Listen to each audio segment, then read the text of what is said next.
Magandang araw kaibigan! Tuloy po kayo sa Felicidad's Channel.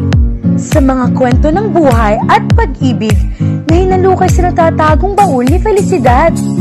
Pero bago po tayo magpatuloy, huwag niyo pong kalilimutan na i-like ang video, i-subscribe ang channel, at i-click ang notification bell para lagi kayong updated sa mga parating pa na upload.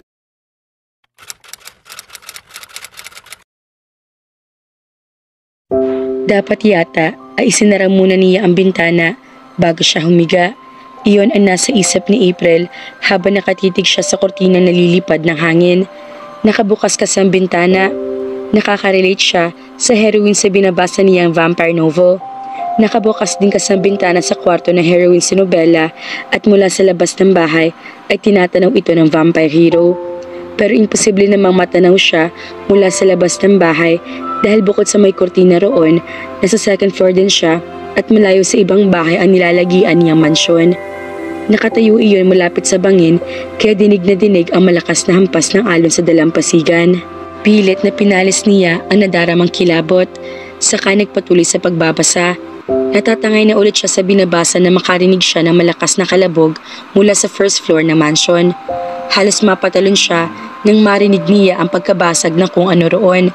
Humigpit ang pagkakahawak niya sa binabasang libro. What the devil was that? Kinakabahang tanong niya sa isip. Saka dahan-dahang nagtalokbong ng kumot. Alam niyang malabong vampira ang nasa ibaba katulad ng hero na binabasa niyang libro kaya natitiyak niyang may tao roon. Pero pagkatapos niya maghapunan, nagpaalam ng uuwi si Alang Maita, ang stay out na mayordoma ng mansyon, kaya dapat ay siya na lang ang tao roon. Naalala niya ang napabalita sa TV. Maraming insidente na nakawan sa lugar na iyon ng mga nagdaang araw. Kung magnanakaw nga ang nasa ibaba, tiyak na nabalitaan nito na kamamatay lang ni Mr. Miguel Adelantar ang may-ari ng mansyon. Pero mukhang hindi nabalitaan ng burglar na naroon sa mansyon ang nagkakatalog sa Adelantar Library. Siya iyon. Naroon pa siya kahit patay na si Mr. Sullivan dahil hindi pa niya alam kung anong dapat niyang gawin. Hinihintay niya kasi may dumating na kamag-anak si Mr. Adelantar. Kung talaga magnanakaw nasa ibaba, anong gagawin niya? Anong kaya niyang gawin? Walang extension ng telepono sa kwartong inuokupa niya at nasa library ang cellphone niya. Iniwan niya iyon na nakacharge doon. Lalong tumindi ang kaba niya na magpatuloy ang ingay sa ibaba. May naririnig na rin siya nagsasalita na boses lalaki. Parang galit ito. Nagdesisyon siya.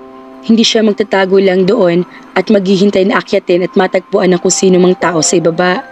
Magnanakaw man ito o hindi, kailangan niyang harapin ito. Wala sa loob na inipit niya sa kilikili ang binabasang libro. Saka dahan-dahang lumabas ng kwarto. Dinampot niya ang brass decor na nadaanan niya sa pasilyo upang ipandepensa sa sarili. Walang kalatis na naglakad siya palapit sa hagdan, saka sumilip sa ibaba. Kitang-kita mula sa pwesto niya ang reception hall. May naaaninig siyang bahagyang liwanag mula roon. Kasi siguro niyang pinatay niya kanina ang lahat ng ilaw roon bago siya umakyat sa silid niya. Malamang na ang tao sa ibaba ang nagbukas niyon. Mula sa pwesto niya, sa tansya niya ay sa kusina nang galing ang liwanag sa ibaba. May mananakaw ba sa kusina? Microwave at electric mixer lang ang pwedeng tangayin mula roon. Pero napasinghap siya. Naroon din ang set na matatalim na kutsilyo. Maari iyong gamitin ng tao sa ibaba sa kung sino mamang iistorbo rito. Get a grip, April, aniya sa sarili. Hindi siya magtatago na lang at aasa na umalis kaagad ang magnanakaw kapag nakuha na nito ang pake nito roon. Kahit ayaw niya, kailangan niya komprontahin ang taong iyon at umaasa siyang matatakot niya iyon. Kung hindi, ipinilig niya ang kanyang ulo. Hindi muna niya iisipin kung anong pwedeng mangyari kapag hindi niya nagawang takutin na magnanakaw. Dahan-dahan siyang bumaba ng hagdan pero umingit pa rin ang mga baitang na hagdan. Sa bawat hakbang niya ay maaring maalerto ang tao sa baba at harapin siya na hindi siya handa. Damn and double damn, pagmumura ng lalaki mula sa kusina. Sa wakas, nakababa siya ng hagdan. Mabilis siya nagtungo sa kusina. Bahagya nakaawang ang pinto niyon. Nagkubli siya nang may makita siyang tao sa maliwanag na kusina. Malaking lalaki ito. Nakasuot ito ng itim na damit na siyang madalas isuot ng mga magnanakaw. Huminga siya ng malalim at hinigpitan ng pagkakahawak sa brass decor bago niya itinulak ang nakaawang na pinto. Pumasok siya roon at nagpalinga-linga. Hinahanap ang magnanakaw. "Who the hell are you?" Nabitawan niyang hawak na brass decor sa gulat pagkarinig sa boses na nanggaling sa likuran niya. Nalalaglag iyon sa mismong paa ng lalaki. "Ow!" Yumuko ito at sinapo ang paang nabagsakan ng brass decor. Initsya nito ang brass decor malayo sa kinaroroonan niya. Narealize niyang malapit lang sa kinaroroonan nito ang kinalalagyan ng set ng kutsilyo kaya naghagilap agad siya ng bagong armas. Pero wala siya nakitang abot kamay niya. Naalala niya ang libro na nakaipit sa kilikili niya. Hinawakan niya iyon at buong pwersang inihampas sa ulo nito. "What the? Will you stop attacking me, woman?" Angil nito. Itinaas nito ang kamay niya palayo rito. Panay ang pagpupumiglas niya hanggang sa mabistahan niya ang mukha nito. Natigilan siya. Pinanlamigan siya ng katawan habang nakatingin sa mukha nito. Naniningkit ang mga mata nito nakatitig sa kanya. Matangos ang ilong nito, pangahan at mapupulang labing tila hindi marunong umiti. Itim ang hanggang balikat na buhok nito. Ang lalaki na sa harap niya ay kamukhang kamukha ng vampire hero sa librong binabasa niya kanina. Sa kauna-unahang pagkakataon sa buhay niya ay hinimatay siya. "Well, that was certainly different," nawika ni Rohan habang pinagmamasdan ang babaeng dinala niya sa drawing room at inihiga sa sofa. Mukhang magigising na ito. She was petite, a whole foot shorter than him. Naka-fly away hanggang baba ng buhok nito. Bumagi iyon sa hugas puso mukha nito na may makikinis na pisngi, maliit ngunit matangos na ilong at mapupulang labi. Maamong mukha nito, ngunit kababaksakan iyon ng tapang. Nang dahan-dahan ito nagmulat ng mga mata, ay dahan-dahan din niya nasilayan ang brown na mga mata nito na binagay na mahahabang pilik at nabububungan ng pinakamakapal na yata mga kilay na nakita niya. Mabilis na umayos ito ng upo na makita siya. Rumihistro ang pangamba at takot sa mukha nito. "Bakit nandito ka pa?" Tanong nito sa kanya. "Bakit nandito pa ako?" He repeated incredulously. Hindi ba nito alam kung sino siya? Binasa muna nito ang mga labi bago nagsalita ulit. "Pwede ka nang tumakas kanina ng when you swooned?" Nangaasa na pagkatapos niya sa sinabi nito. "Fainted?" Kumunot ang noo nito. Normal na reaksyon ng iyon kapag inatake ka ng isang magnanakaw. Bumalik ang tapang sa mukha nito. Tumawid ito ng tayo habang nakatingin sa kanya ng masama.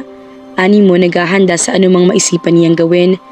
Napatitig siya sa suot nitong oversized pajamas. Ni minsan ay hindi naakit sa babae na kapajamas kaya hindi niya maintindihan kung bakit kaakit-akit ang tingin niya sa babaeng kaharap niya na naka-cotton oversized pajamas lang ito. Sino ba ito? Anong ginagawa nito sa bahay nila? Perfectly natural, pagsang-ayon niya sa sinabi nito. Maliban sa dalawang bagay. Una, hindi ako magnanakaw. Pangalawa, ikaw ang umatake sa akin. May bukol pa nga ako sa ulo at sugat sa paa. Nag-init ang mga pisngi ni April dahil sa sinabi ng lalaki. Tama ito. Siya nga umatake rito gamit ang brass decor at libro. Nagtaas siya ng noo. Sa palagay ko ay hindi na mapapansin ng mga pulis sa darating mamaya lang ang mga injury mo dahil ikaw ang nag-trespass. Kung ako sa'yo, hindi ako pakakasiguro dyan. Ayon sa mga nabasa ko tungkol sa mga nakawan dito ng mga nagdaang araw, the burglar was given compensation for being attacked by the owner of the house he had broken into. Nabasa rin niya ang balitang iyon at hindi siya pabor doon. Isa pa, hindi ako nag-trespass. Ginamit kong susi na nasa ilalim ng pangatlong paso sa labas kaya ako nakapasok sa kusina. May susi sa ilalim ng pangatlong paso sa labas? Paano nito nalaman ang tungkol doon? Namilog ang mga mata niya. Minamanmanan mong mansyon no? Ako sa niya rito. Siguro, nagbanman muna ito sa paligid na mansyon saka pinagplanuhan ng pagpasok roon. Interesting. Tila, hindi man lang ito nag-alala. Malayo nga ang bahay na ito sa ibang bahay. Nasa ilalim lang ng paso ang susi ng bahay at walang aso nagbabantay. In fact, wala talagang security guard dito ngayon. Paano mo nalaman ang mga yan? Mataring na tanong niya. Tamang lahat ng sinabi nito. Hindi rin gumagana ang security alarm doon dahil wala na nag-aasikaso niyon, wala nang isugod sa ospital si Mr. Adelantar. Nung flashing red light, itinuro nito ang monitor na nasa dingding sa sulok ng sala, saka nakibit balikat. Hindi niya pinansin ang sinabi nito at naghintay na lang sa susunod na gagawin nito. Aalis ka ba nang walang kinukuha? O balak mo maghintay rito hanggang sa dumating ang mga pulis? Tinawagan ko na sila bago ako bumaba rito. Pagsisinungaling niya, hindi niya papahalata na natatakot siya. Talaga? Oo, pero tila hindi man lang ito natinag. Sa halip ay hinagod siya nito ng tingin mula ulo hanggang paa. Kapag kuwan ay umiling ito. Alam mo bang kapag nagsisinungaling ay isang tao, ikinukuyom niya ang mga kamay niya? Hindi ako nagsisi. Natigilan siya. Tinignan niya nakakuyom nga niyang kamay. Totoo bang sinabi nito? O hinuhuli lang siya nito? Lalo siyang kinabahan sa naisip. Talagang tumawag ako ng pulis at darating na sila anumang sandali. Makikita mo. Sumandal ito sa kinauupuan. Tila naaaliw sa kanya. Normal bang maging reaksyon iyon ng isang magnanakaw? Bakit hindi pa ito tumakas kanina? Bakit hinintay pa nito magising siya? At bakit siya dinala nito sa drawing room? That's going to be rather embarrassing for you. Anito, namilog ang mga mata niya. Sa akin? Nakalimutan mo na bang ikaw ang nag-trespass? I used the key, remember? Dahil alam ko kung saan nakatagong spare key, tila pinipigilan lang nitong tumawa na magsalita ulit ito. Hindi mo ba naisip na baka hindi ako magnanakaw? Hindi kaya masyado ka nadala sa binabasa mo? Hinawakan nito nakabukas sa libro na nakapatong pala sa hita nito. Hindi ko naisip na ganyan pala nagiging epekto ng isang vampire book sa... Akin na nga yan? Tumayo siya at hinablot dito ang libro. Tinignan niya ito ng masama. Aalis ka ba o hindi? Gusto mo bang makulong? Nakibet balikat lang ulit ito.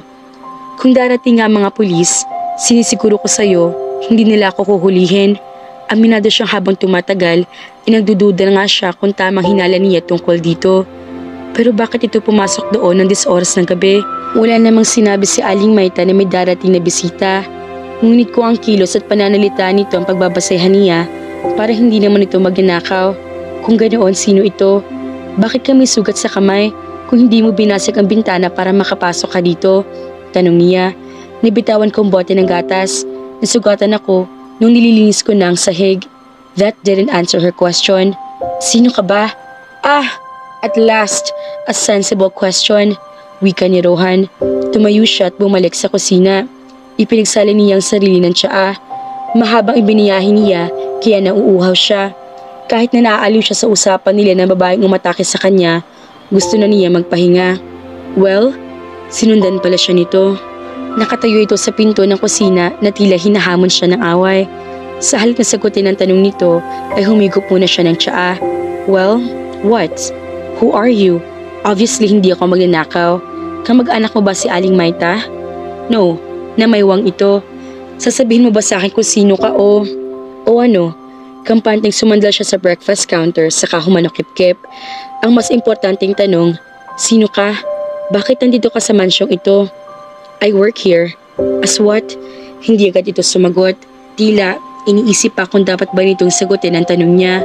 Ngunit maya-maya ay tumugon din ito. Not that it's any of your business. Pero sige, sasabihin ko na rin.